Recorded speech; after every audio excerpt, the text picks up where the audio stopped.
required. Okay. Member for Powler has the call.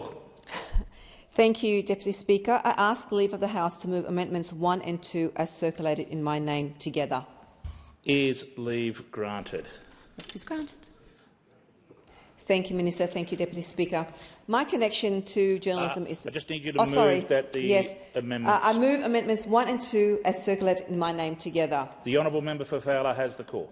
Thank you, Deputy Speaker. Almost 30 years ago, I had the privilege of beginning my cadetship as a Liverpool City champion and later helped establish the Fairfield champion.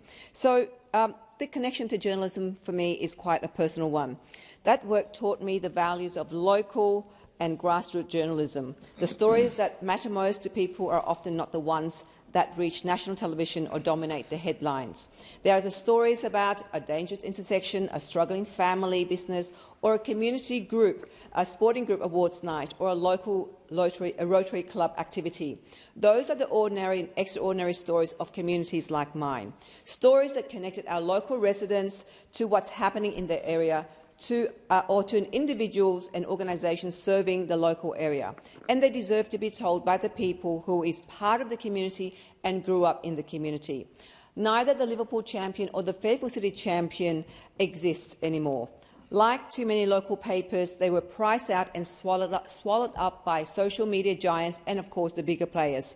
That loss is much more than the closure of a newspaper. It means fewer opportunities for our young, aspiring storytellers and those especially from multicultural and linguistically diverse backgrounds to enter journalism, to learn the skills of being a balanced reporter, to research and analyse stories, to ask questions, to communicate, to build confidence and hone their talent and tell the stories of their own communities through genuine grassroots shoe leather reporting, to learn about death knocks, and that was for me getting into the ring.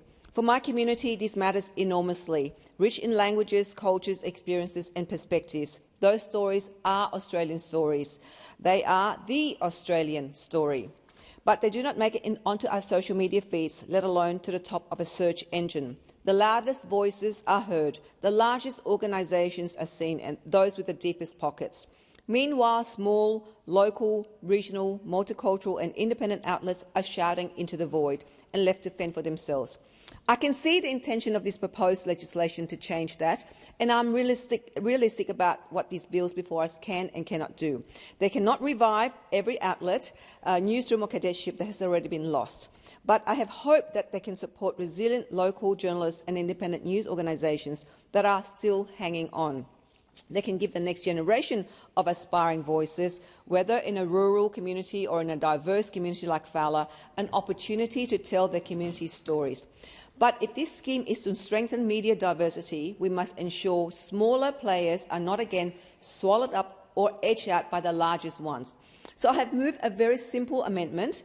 As the bill stands, a platform can qualify for the offset by spending money on at least 8 news groups. My amendments add one more test. No two of those news groups can take more than half of that spending between them. Put simply, at least half the money must go beyond the 2 biggest names on the list. It is a small change, but it matters. It means platforms have to make real agreements with a wider range of newsrooms, local, regional, multicultural, community and independent, not just the 2 that already have the loudest voice and the deepest pockets. Without it, a platform could tick the box of dealing with 8 news groups while sending almost all of its money to just 2 of them. That would meet the letter of the law. It would not meet its purpose. This amendment is not about punishing the big players, it's about making sure this scheme does not repeat what has already happened in this country, where the big gets bigger and the smallest get swallowed up. Lifting up the weakest members of society is core of a true democracy. So too is ensuring the communities can tell their own stories in their own voices. I support these bills and urge the House to support this sensible amendment.